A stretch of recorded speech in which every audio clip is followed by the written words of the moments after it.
La Terre, source de vie des matières premières pour plus de 7 milliards d'êtres humains. 7 milliards d'individus qui produisent, consomment et donc créent des déchets de toutes sortes. Aujourd'hui, la planète bleue, notre planète, n'est plus en mesure d'absorber les 4 milliards de tonnes de déchets que nous produisons presque chaque année. Conséquence, dégradation de l'environnement, pollution atmosphérique et dérèglement climatique notamment. Les politiques de développement durable ont pour objectif de trouver des solutions qui permettent aux générations actuelles et futures de subvenir à leurs besoins vitaux.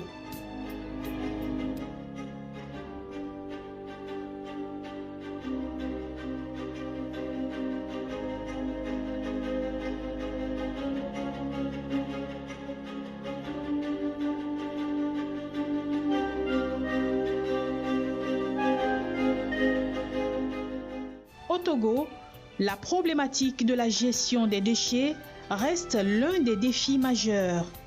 La ville de Lomé à elle seule produit 1300 tonnes de déchets par jour.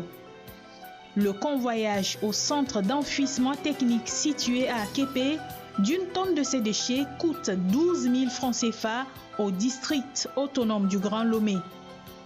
Trier et recycler nos déchets devient alors l'une des solutions pour protéger notre environnement et préserver nos ressources naturelles. Aujourd'hui, avec les études qui sont réalisées par le Togo, le ratio de production des déchets par habitant par jour est de 0,65 kg à Lomé et 0,60 kg sur le reste du territoire. Mais quand nous prenons 0,65 kg à Lomé, vous avez à peu près, avec une population de 2 millions d'habitants, une production mensuelle qui est jusqu'à 39 000 tonnes et une production annuelle qui est autour de 468 000 tonnes. Alors, 468 000 tonnes de déchets, avec la gestion actuelle, la tonne de déchets coûte au district de Lomé à 12 000 francs pour aller enfouir dans le centre d'enfouissement technique. Donc, quand vous faites 12 000 francs fois 468 000 tonnes, vous êtes autour de 5 milliards 600 et quelques millions. Alors, 5 milliards 600 et quelques millions, alors que le district a à peine 2 milliards pour gérer les déchets qu'il devrait gérer avec 5 milliards. Vous pensez qu'elle aura les capacités suffisantes pour pouvoir effectivement gérer tous les déchets qui sont produits par la communauté? Elle ne pourra pas. Donc, et cela se reproduit dans toutes les autres villes. C'est le même chemin. Donc, ça suppose qu'une partie importante, c'est-à-dire plus de la moitié des déchets va se retrouver dans la nature au lieu d'être collectés et convoyés sur les décharges appropriées. Donc, c'est pour cela que nous, le travail que nous sommes en train de faire, c'est de pouvoir travailler efficacement à réduire la quantité de déchets à gérer par les communes. Travailler efficacement à réduire la quantité de déchets à gérer par les communes, c'est la mission que s'est assignée l'ONG STAD depuis 2011. Elle fait de la protection de l'environnement et l'assainissement des villes du Togo son cheval de bataille. L'ONG STAD, c'est une ONG de développement créée en 2011 et qui s'intéresse à la protection de l'environnement et à l'assainissement des villes du Togo. Nous intervenons spécifiquement sur les questions d'assainissement, notamment le nettoyage des quartiers des communes et le nettoyage des plages. Donc nous faisons des interventions au niveau de la zone côtière pour sensibiliser et informer les gens sur les dangers liés à la mauvaise gestion des déchets. Et nous intervenons également sur le volet éducation à l'environnement.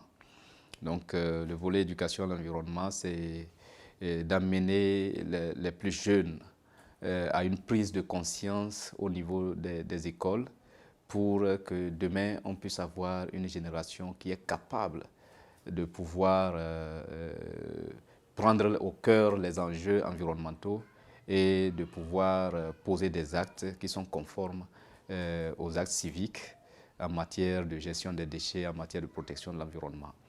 Et nous faisons également les activités de renforcement des capacités des jeunes dans les différentes communautés pour qu'ils puissent anticiper les problèmes environnementaux et puis prendre des initiatives, notamment en matière de récupération et de la revente des déchets de toutes sortes, et particulièrement les déchets plastiques. Parce qu'aujourd'hui, les déchets, loin de représenter un problème pour les communautés, c'est aujourd'hui une source de revenus, une solution économique pour les pays avancés. Donc, nous amenons les jeunes à comprendre ce sens-là et à développer l'économie circulaire et solidaire en matière de gestion des déchets.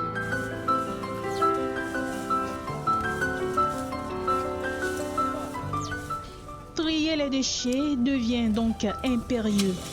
Mais concrètement, que trient ces hommes et femmes à longueur de journée?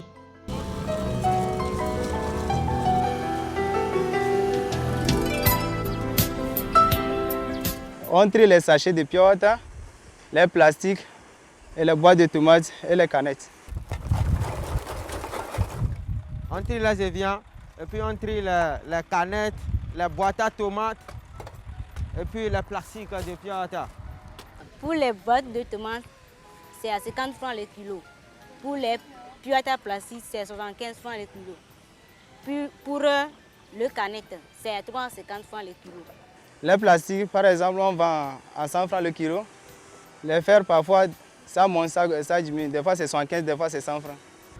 Les évians de vortique, ça coûte 25 francs le kilo.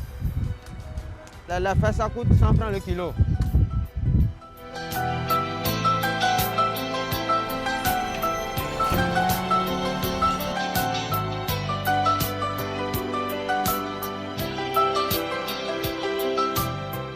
Les objets triés sont ensuite vendus dans les centres de collecte. Il y a des centres de collecte installés par l'ONG Stade et d'autres créés par des particuliers comme celui-ci. Ce matin, c'est l'heure du chargement des objets achetés à la veille.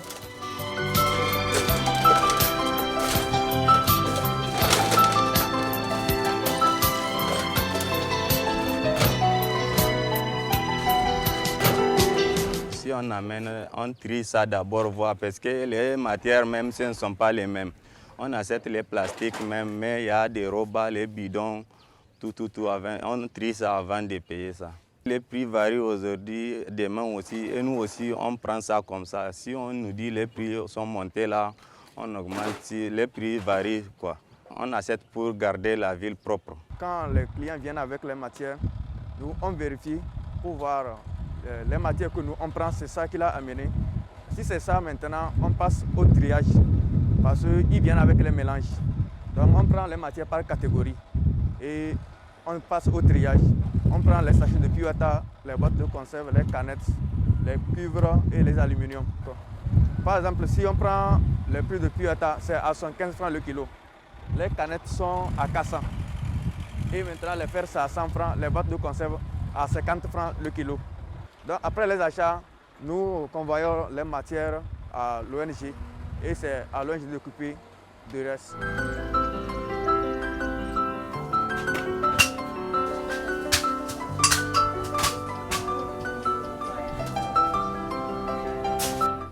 Quand le trieur amène, on achète boîte de canettes et le fer pipi. Et on achète aussi chaise, le tuyau, aluminium. On achète aussi batterie de voiture, et bronze. Aluminium, on achète ça 500, 600. Cuivre, on achète ça à 3500. Bronze, on achète ça 2000. Inox, là, on achète ça 500. Sachet de pure water, on achète ça 75. Quand on finit d'acheter, on revend ça à l'ONG Stade. Actuellement, des centres de collecte qui sont créés par Stade, nous avons 5 centres de collecte. Et en plus du centre de recyclage à Avenu, porté par GIP, il y a 5 centres de collecte à Nkopé, à Tipodi, à Doumassessé, à Massouin et puis à Goué, à Sié. Direction centre de recyclage de l'ONG, situé à Avenu.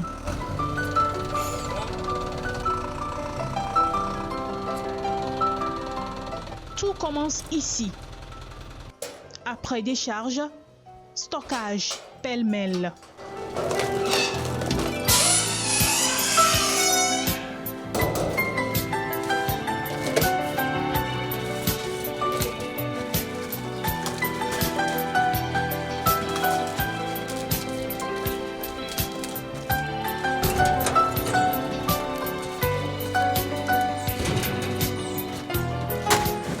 On fait le stockage. Ici, c'est les plastiques.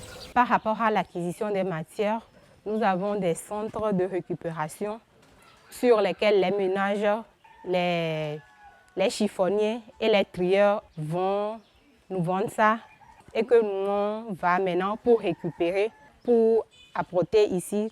Quand ça arrive ici, on fait le stockage. Quand on les stocke par différentes matières, après le stockage, nous avons des agents de tri qu'on appelle communément les agents d'appui qui font le tri. Les tris se font par couleur.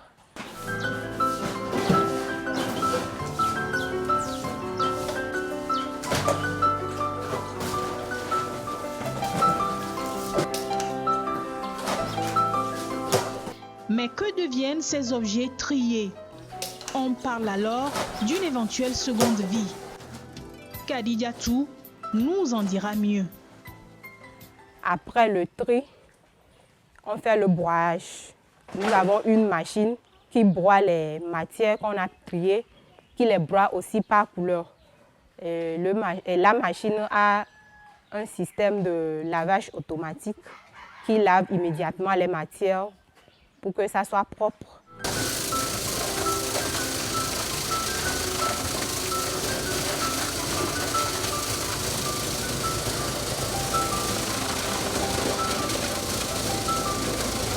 Bon, il y a les dents dedans, c'est les dents là qui broient les matières. Je mets les matières au niveau d'ici, le conteneur là, je démarre la machine, ça broie, ça sort de l'autre côté ici.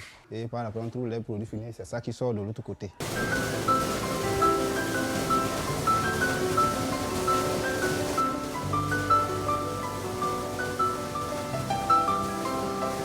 Le broyat obtenu passe au séchage avant d'être conditionné. Il devient ainsi la matière première dans un autre processus de transformation. Au niveau du séchage, il faut faire attention pour qu'il n'y ait pas de poussière, pour que ça soit propre, puisque c'est déjà lavé. Et après que ça soit sèche, on empile ça dans les sacs qu'on consigne comme notre produit fini. Les produits qui sont créés sur le centre de recyclage, nous avons actuellement un type de produit et un second type qui est en cours d'expérimentation. Le premier produit, c'est le broyé que vous voyez. Cette nouvelle matière première est prête pour être usinée à nouveau. Ainsi commence le cycle, comme pour dire « rien ne se perd, rien ne se crée, tout se transforme ». On obtient à partir de ces plastiques broyés plusieurs produits dérivés, aussi bien dans la tuyauterie que dans les textiles. On en fabrique même des stylos et des récipients. Avec notre produit fini, on les réutilise pour faire de nouvelles bassines, tout ce qu'on peut utiliser dans le ménage. Et aussi, nous broyons aussi les chaises. Les chaises aussi sont destinées à refaire de nouvelles chaises. Et donc ce broyé sert aux industries plasturgiques qui retransforment des plastiques en d'autres objets. Ça peut être des tuyaux, ça peut être des mêmes types d'objets comme les seaux, les bassines, etc. Donc qui reproduisent ces genres de produits Donc, ces broyés sont revendus. Ces structures sont beaucoup plus au Ghana, mais il y a quelques structures avec lesquelles nous travaillons aussi au Togo. L'acier sera exporté et fondu dans les aciéries et réutilisé dans l'industrie. 19 000 boîtes de conserve sont suffisantes pour faire par exemple la partie métallique d'une voiture. Une tonne de papier ou de carton recyclé permet de préserver 2 à 3 tonnes de bois, soit 17 arbres de taille moyenne. Les ferrailles sont réutilisées pour fabriquer les barres de fer utilisées dans la construction.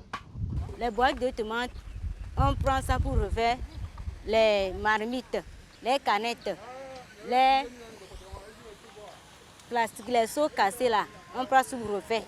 Les boîtes à tomates, on les brûle, on les mélange avec des fers. Actuellement, Gado et son équipe travaillent sur un nouveau projet. Le deuxième produit que nous sommes en train d'expérimenter et qui va être mis sur le marché bientôt, c'est les pavés écologiques. Donc les pavés qui sont produits à base de déchets plastiques. C'est un projet sur lequel nous travaillons efficacement et qui va certainement se faire voir bientôt sur le terrain.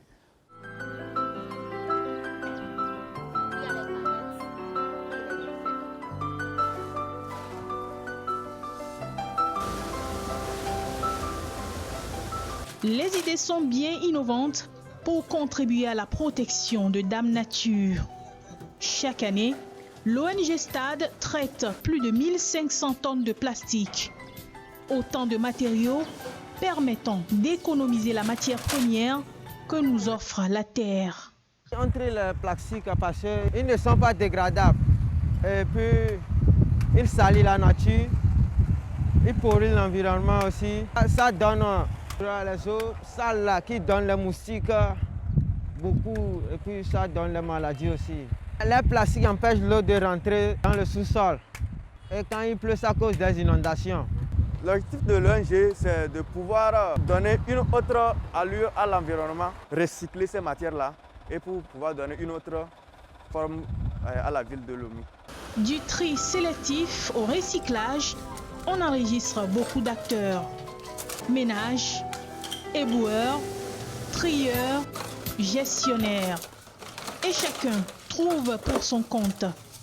L'argent que nous gagnons, on prend ça pour notre nourriture. Si on est malade, c'est ça qu'on prend pour soigner. Si on est soif, on est affamé, tout ça là. L'argent aussi nous permet d'aider nos parents, nos sœurs, nos enfants aussi qui vont à l'école. Le travail que nous faisons, ça nous permet de payer nos loyers et puis de nourrir la famille aussi.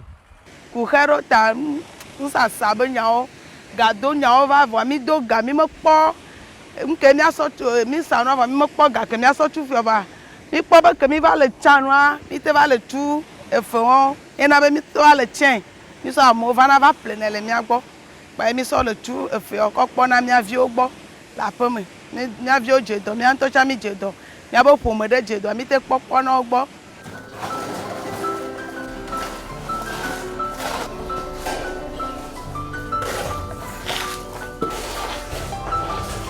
Je suis content du travail que je fais parce qu'à travers les matières déjà utilisées, on trouve notre pain quotidien.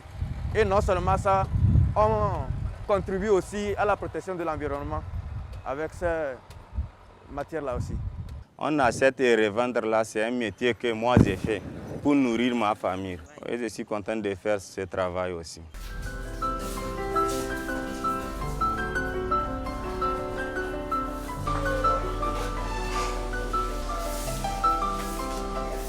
La gestion des déchets, quand vous avez parcouru le circuit, vous avez vu à tous les niveaux les emplois qui sont créés sur l'ensemble de la chaîne, depuis le dépotoir.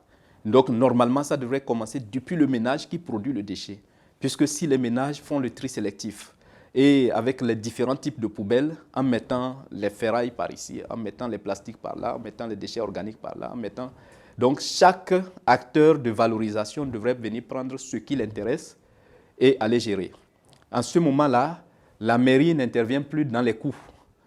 Et vous voyez, donc ça réduit complètement les charges au niveau communal. Et maintenant, quand vous arrivez au niveau du système de transformation, il y a des emplois qui sont créés pour faire les tris finaux. Donc, sur chaque type de poubelles qui sont collectées, on fait les tris finaux pour affiner le tri et permettre le recyclage. Et quand on met les déchets dans les machines, tout ça, il y a un processus qui va suivre et c'est l'ensemble des emplois là. Et quand le produit fini va sortir, c'est également les gens qui vont aller sur le marché pour commercialiser ce produit-là. Donc, voilà les impacts ou bien dans le circuit, les impacts qui peuvent être générés au niveau d'emploi, au niveau de la réduction des coûts et au niveau de l'assainissement des villes. Maîtriser de bout en bout la filière de recyclage des plastiques ou de tout autre objet, du tri des déchets à la livraison des matières sur mesure, favorise le développement d'une économie circulaire indispensable à la préservation de l'environnement. Mais cette filière n'est pas sans difficulté. Des fois, quand les clients viennent avec les matières, on les fait attendre un peu parce qu'il n'y a pas les sous directement à leur donner. Et des fois aussi, bon, vous-même, vous venez de constater avec l'une des difficultés. Au moment des pluies comme ça, nous sommes dérangés par les odeurs parce que l'activité est très rattachée au dépotoir et ça nous donne des odeurs. Au moment des tri, la personne peut venir dire qu'il a déjà fait les tri. Mais quand vous allez payer ça après, vous allez voir qu'il y a des mélanges dedans aussi. Donc ça aussi, c'est l'une des difficultés qu'on rencontre sur le terrain. Tu vas acheter ça, peut-être canette la 400. Et tu vas amener ça, on va dire que le prix est diminué. Tu vas revendre ça au moins 350, soit 375. Faire aussi, c'est comme ça. Tout ça là, tu peux acheter, ça peut diminuer, ça peut monter. Tout ça, si les dollars diminuent, euros diminuent là, et le prix aussi diminue comme ça. Il y a encore assez de quantité de verre, plastique et papier qui finissent dans les déchets ménagers. Ils sont alors définitivement perdus pour le recyclage parce que, sans doute stockés au centre d'enfouissement technique à Képé, brisant ainsi le cycle. Mais il n'est jamais trop tard. On peut encore s'éveiller à la dynamique du développement durable et comme on le dit, les déchets restent un gisement de ressources et donc de richesses et d'emplois. Et pour une protection durable de notre environnement, nous devons encore nous approprier les gestes éco-citoyens. Une nécessité vitale. Jetons moins, trions davantage et recyclons plus.